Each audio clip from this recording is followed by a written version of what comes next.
Yo, thanks for watching quality content. Make sure you subscribe, hit that notification bell, get all the notifications, but moreover, make sure you join. Starting at $4.99 a month, just $4.99 a month, you can get exclusive content from your boy here at Top Billin. You know me, the Underground King, giving you those exclusive chats, exclusive rumors and news, and all the innuendo and hijinks you love from your boy. You can get it exclusively, all right? Let's go.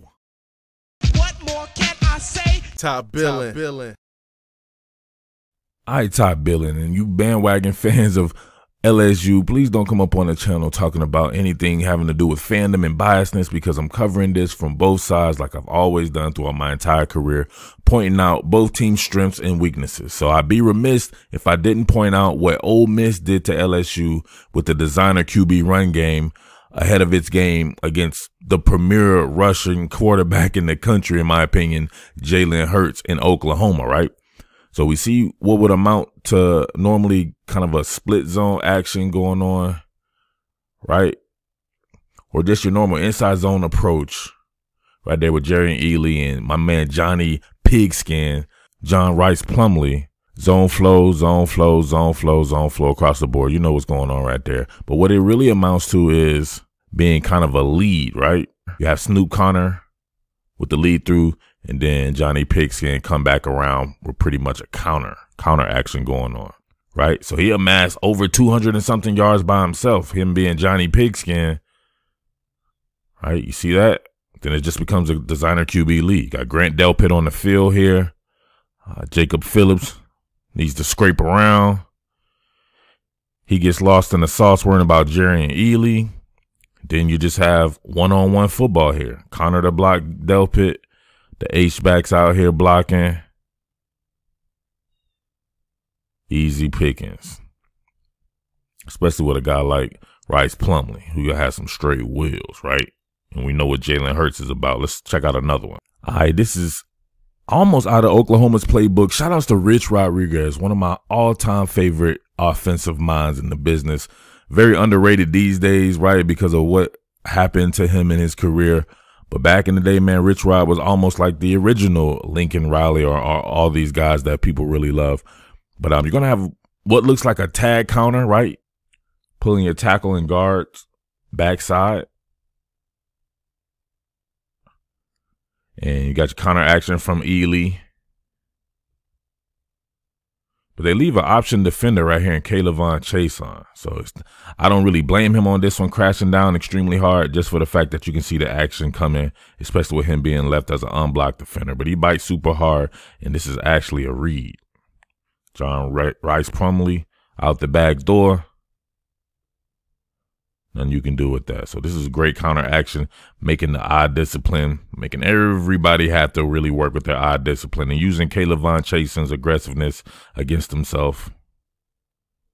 He crashes down hard on a backside crash, leaves everybody there. Glenn Logan gets caught up in the trash.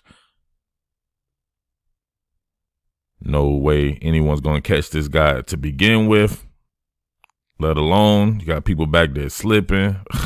Christian Fulton on the slip mode back there. Rhys-Plumlee gone. 88 and out the gate.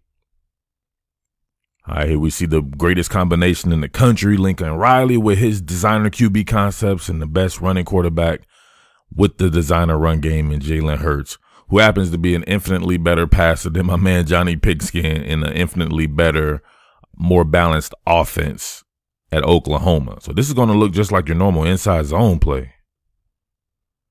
Inside zone, right? A first down play. Kind of gangster right here with Baylor with no down lineman on a first down play.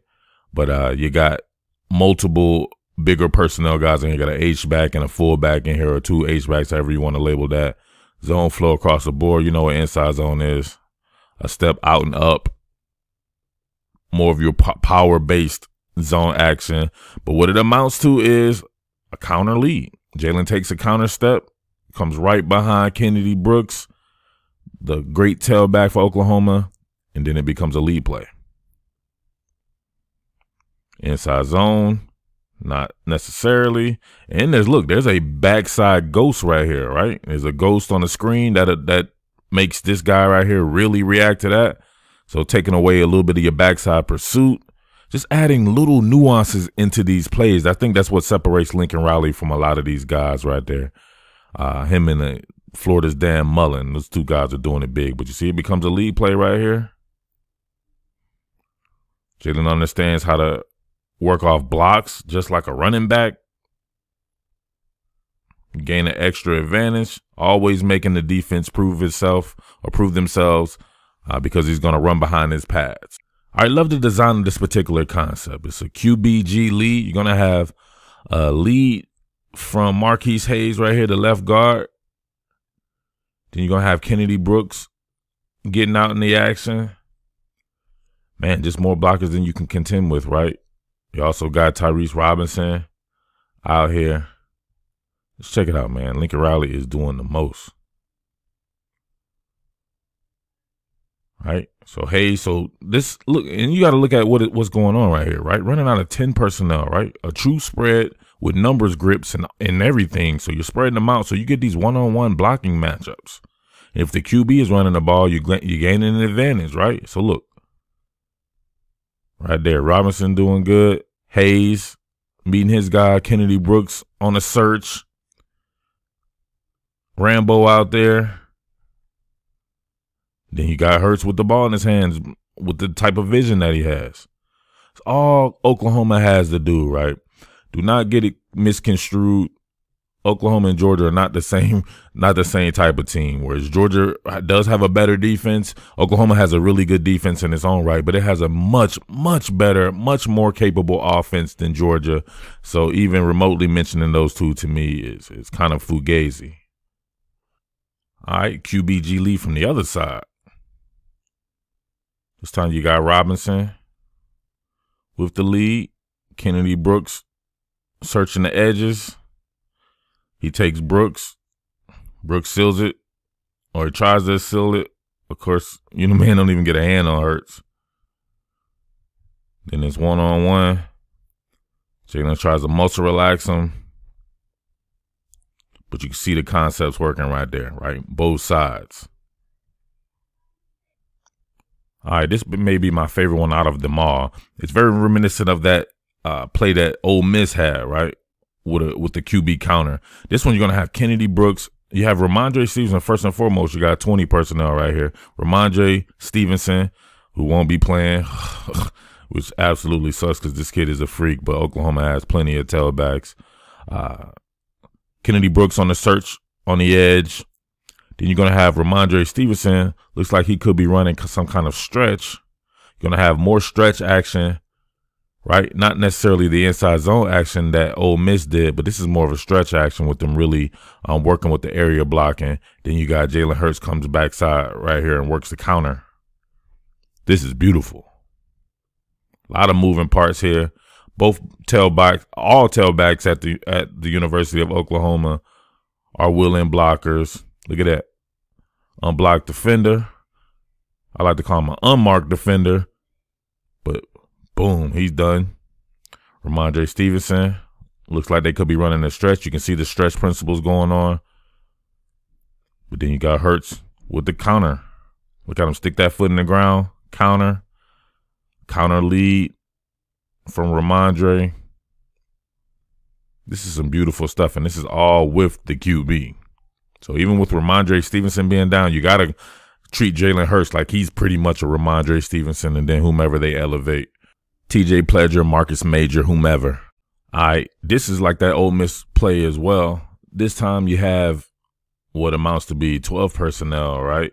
If you want to consider both these guys to be tight ends. You got jet action by the best wide receiver in the country in CD Lamb. Shout outs to Chase as well, Jamar Chase. But in my opinion, the CD Lamb, he means more to his team than I think Jamar Chase, just for the simple fact that Justin Jefferson is also a very great player, and so is Terrace Marshall. Justin Jefferson has over 1,000 yards himself. The next player or the next person with CD Lamb on Oklahoma, not even close.